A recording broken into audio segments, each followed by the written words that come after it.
I'm so happy to invite Ms. Radhika Menon for this session. Ms. Radhika also represents one of our partners for today, YuWaah, which is the Indian chapter for UNICEF. She is the lead for Skills for Life and Livelihoods at YuWaah India under UNICEF. Radhika has been working in the education and skill development sector for more than 9 years. Her experience includes work at the grassroots level in rural India, to strategy and policy with the Ministry of Skill Development and Entrepreneurship. Welcome, Radhika. Stage is all yours. You can now start with the session. Great. Thanks, Maya. Am I audible? So yes. I have a absolutely. question for any technical session. It's actually a great segue from Anansh's session where he was talking about becoming the best version of himself. And I think one of the key tips was on focusing on 21st century skills. So the initial proposition was on like importance of 21st century skills for education system. But I don't think youngsters want to know how education system can help them when they're also in the process of building their own skills. So really going to be speaking to you on why 21st century skills is relevant for you, and also then talking about a few skills that you can start your journey on, as well as one essential skill that is going to be essential for your future readiness. So one moment, and I'm going to share my screen. Great. So I think this should be visible to everyone. Okay, fantastic. So starting with the question on what exactly are 21st century skills, they go by a lot of names. The most popular one is, of course, soft skills, which has lasted over centuries. But then also talking about like they're known as transversal skills or social emotional skills, cognitive skills, life skills. And then 21st century skills is essentially a superset that covers all of these skills in some form, in some practical definition. Essentially, 21st century skills are that set of knowledge, capabilities, and attitudes that can help you as the young person transform in this fast-changing world of opportunities and really create success for yourself. So these are domain or agnostic cross-sectoral skills that are necessary to thrive in the 21st century. These are not new skills, they're just newly relevant skills. And just wanting to bring a snapshot on what we mean by communication, what we mean by 21st century skills. So there is, of course, the 4Cs, which is being focused on across frameworks, across industry, and is heavily emphasized on their influence for your employability. But then there's also the newly relevant ICT and digital skills, especially given the transformational and exponential change in technology itself. Financial literacy, which has also come as a strong ask from young people that it's missing from the education system, but is especially relevant because not all of us graduate with knowing how do we file taxes, for example. The ever important taking initiative it's a skill, it's an ability, it is an attitude, call it as you may. We do think it is a very important 21st century skills, whether you want to go into entrepreneurship or whether you just want to build that entrepreneurial mindset. And of course, the self-awareness and resilience skills, which is very strongly connected to emotional well-being and just functioning in the 21st century, given the dynamic changes that surround us. This is just a snapshot of the skills. There are over 40 skills across 65 frameworks. So the 21st century skills bucket is really broad. But why is 21st century skills relevant to you? For those who are carrying on from Anansh's session, I think he delved into two cases on how it will help you become better on your get better with yourself, but then also like building on public speaking skills. So essentially, why is it relevant for you is to get future ready. It is because in the future, for your jobs, for actually just thriving in the 21st century, you're going to need both a broad and a specialized knowledge set, which will include your disciplinary knowledge, the so-called technical skills, but then also the capacity and ability to think beyond those boundaries and really connect the dots.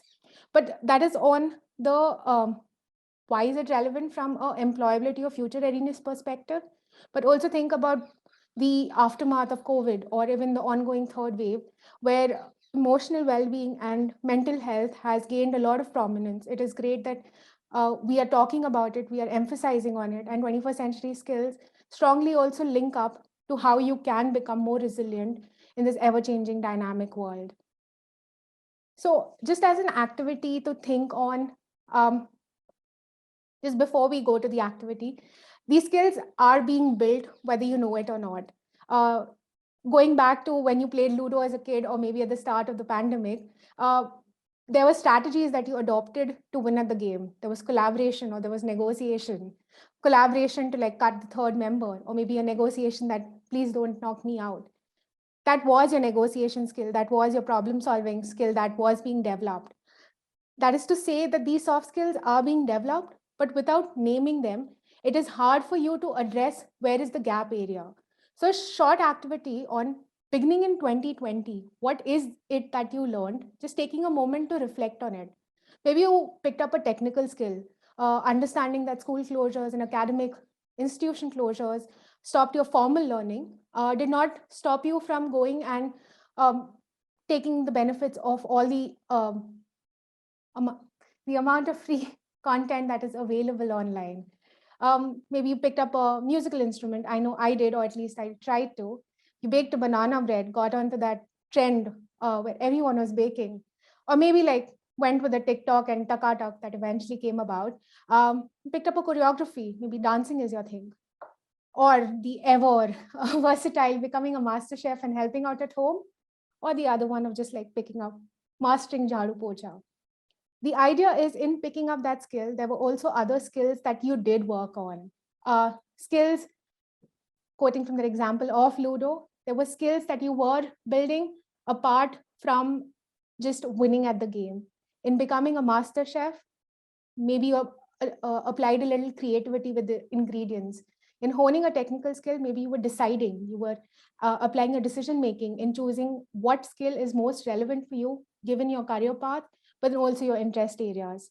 In baking a banana bread, was any collaboration required? So I would like you to just keep in mind what is it that you did learn in this past 1.5, 2 years. But then also when thinking of that skill that you picked up, what are the other skills? What are these 21st century skills that you did pick up? And just to aid you, because naming these skills is a bit of a gap area, looking at this the UI's 21st century skills framework, looking at if any of these skills were developed. I would invite you to share it on the chat, because I think when you express it, I think you also get a lot more confident in saying that, yes, this did get built. So just taking a quick pause, if anyone would like to share, I would be very curious to read. That's great, Edrina. I learned digital marketing. Great, Chinmay. Giving any certificate for attending this webinar is not a question I can take, but the stock market, that's great. So these are the technical skills you picked up. When you learned about the stock market, I'm assuming you were learning about how to go about investing. Were there any of these 21st century skills that you picked up, Akshat? Is something I would pose to you. And it's if it's too new a segment, this is something we can do later as well. But this is just something for you to reflect on, that when you learned something in the last 1 odd year, what were the other skills that you were also practicing, knowingly, intentionally, or unintentionally, they were getting built? Self-awareness, that's great. Wow, someone picked up hairstyling. Okay, that's great. Thank you so much. So the idea is, apologies, I seem to be having some technical issue. Yeah, great. So the idea of this was to say that if you name the skill, you know what you want to build it. And this was just an orientation on how are some of the skills. The YuWaah's framework covers 30 skills, but like I said, there are 40 plus skills being defined across 65 national and international framework. As a starting point to see what are the skills that we classify as 21st century skills, I think a great resource is by our partners at the Life Skills Collaborative. It's an institution of several implementation organizations working in life skills, and they've come up with a very informative glossary for young people as well to use to understand what do we mean by, for example, metacognition, or what do we mean by adaptability or self-regulation on your own time. But as goes with any learning journey, the question is, where do you want to begin?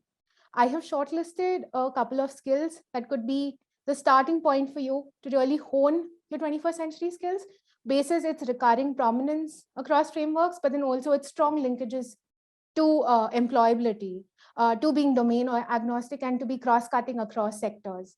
So communication and collaboration, I think, are very straightforward, but with the slight tweak that communication is not just about expressing and responding, but then also listening.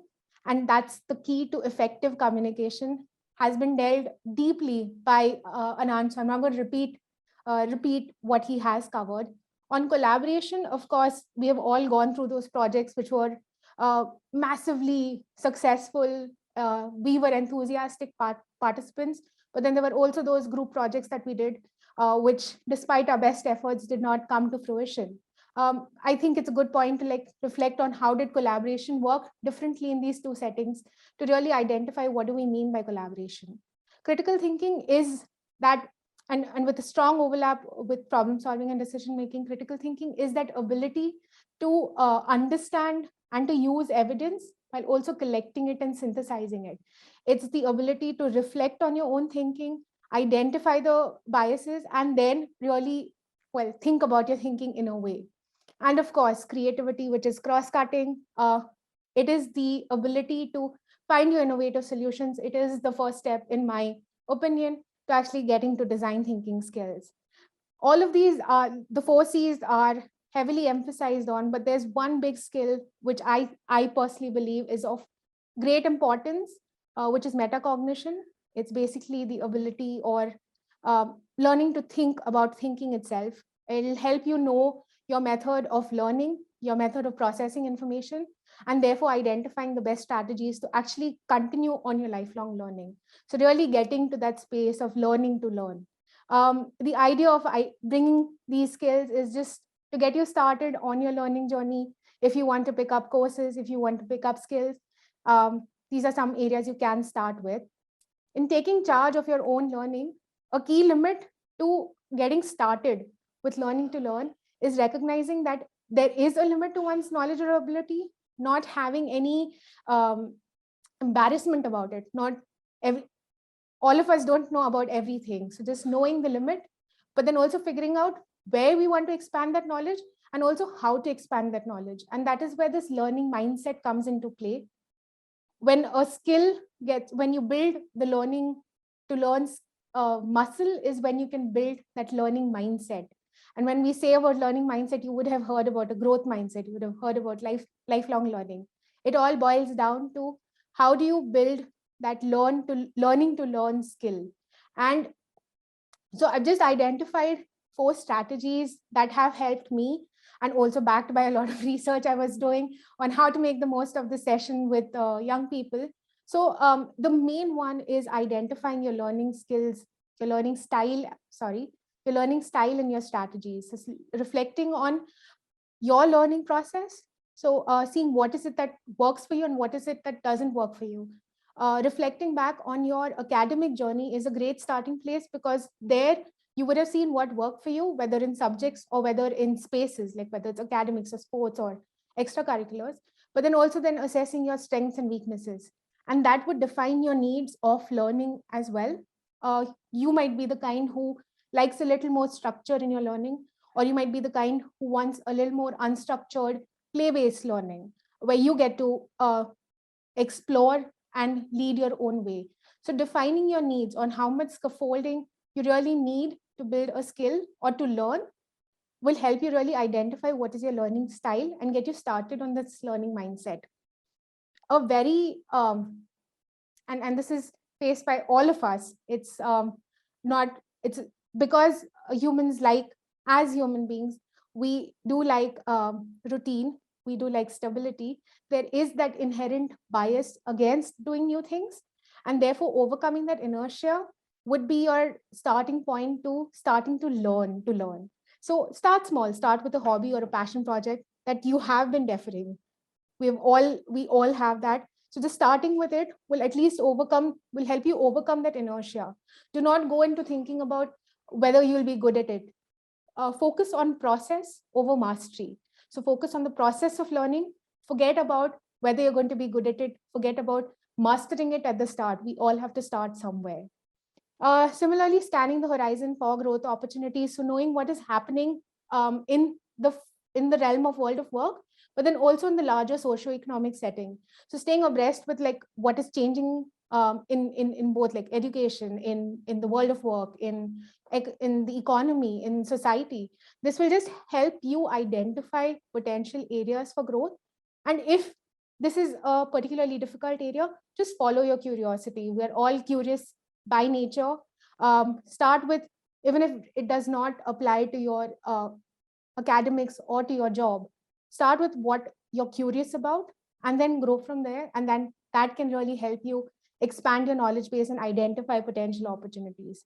And lastly, really push yourself to acquiring your, like, to really building and building on your potential and radically different capabilities. So here the focus is on building habits and not relying on passion, because passion will, it does falter. The discipline is what will help you get to actually building these capabilities and expanding your potential.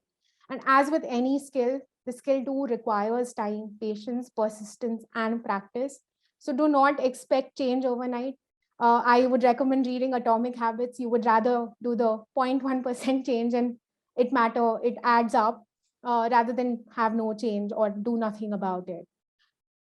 So I did not want to come to you just with suggestions on what 21st century skills is and what you could do to start learning, but then also 2 opportunities of learning that we have curated. Sorry, just a quick time check. How are we doing? Yeah, we've overrun for a little bit, but maybe like a couple of minutes is fine. Quickly. Yeah, Sounds good. Thanks, Maya. So just quickly then, so we have developed a very fun, interactive chatbot based learning tool where you can pick up or you can at least get initiated to skills like self-awareness, communication, problem solving, and also like start working on skills like job readiness or start working on resume building, on reaching out for jobs and navigating that entire job exploration stage. It's available on WhatsApp. You can save our number. This is a UNICEF You Report chatbot that we're also leveraging to offer you life skills, these essential 21st century skills. And we're starting small with 4 skills and 20 tasks, but we'll be expanding it to more than 100 to stay on with us. At the end of it, you are going to get skill badges, but then also a certificate from UNICEF, YuWaah, and CBSE. For the person in the chatbot who in the chat box who was asking about certification at the end of the webinar, I'm not sure about that, but here is an opportunity for a certification if that is of interest to you. And these tasks are very short, like they take 20 minutes. They are activity based. You do have to cover some activity because you can only learn a skill by doing it. It's not like knowledge where you just read. You have to practice it to really build that skill. And therefore, it's interactive. You can do it at your own time. If you want to pause the activity, you can, and resume it the next day. That is one. The other one is, and I'm sorry, the slide is very text heavy, I realize. The other one, which is an upcoming solution of YuWaah, is a e-learning solution. It's going to be curating, think of Coursera and such, but it's going to be curating courses specifically to build 21st century skills. It is called Passport to Earning. In it, we're calling it YuWaah Skills. And it's going to have highly curated content from some of our partners.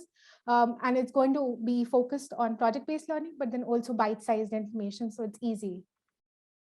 Now, panning out, just coming to bring in what YuWaah is. So YuWaah has been incubated by UNICEF. And in India, Generation Unlimited has been incubated by UNICEF. And YuWaah is the Indian chapter of Generation Unlimited. We are a multi-stakeholder partnership platform. What that means is we work with a lot of partners who are working in the domains of economic opportunity, in skilling and learning, or youth leadership to really help enable young people to transition from education to productive work to active citizenship. So we really have the young person at the center, which is why we are inviting you to stay connected with us, to know about what all we can offer to you. Visit us at our website. You can also stay connected with us on social media. Yeah, I think I will wrap up on that note.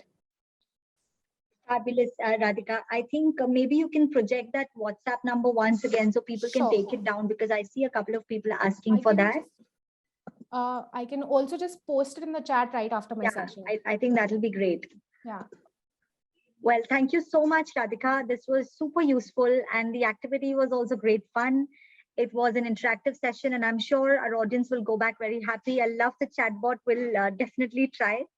It's been a pleasure to have you here. And once again, I would like to thank YuWaah, UNICEF for collaborating with us and making this event big. Great. Our audience does have a few questions, but in the interest of time, it'll be great if we can email them to you and That gather your sounds thoughts, fine. and then we can circle back to our participants.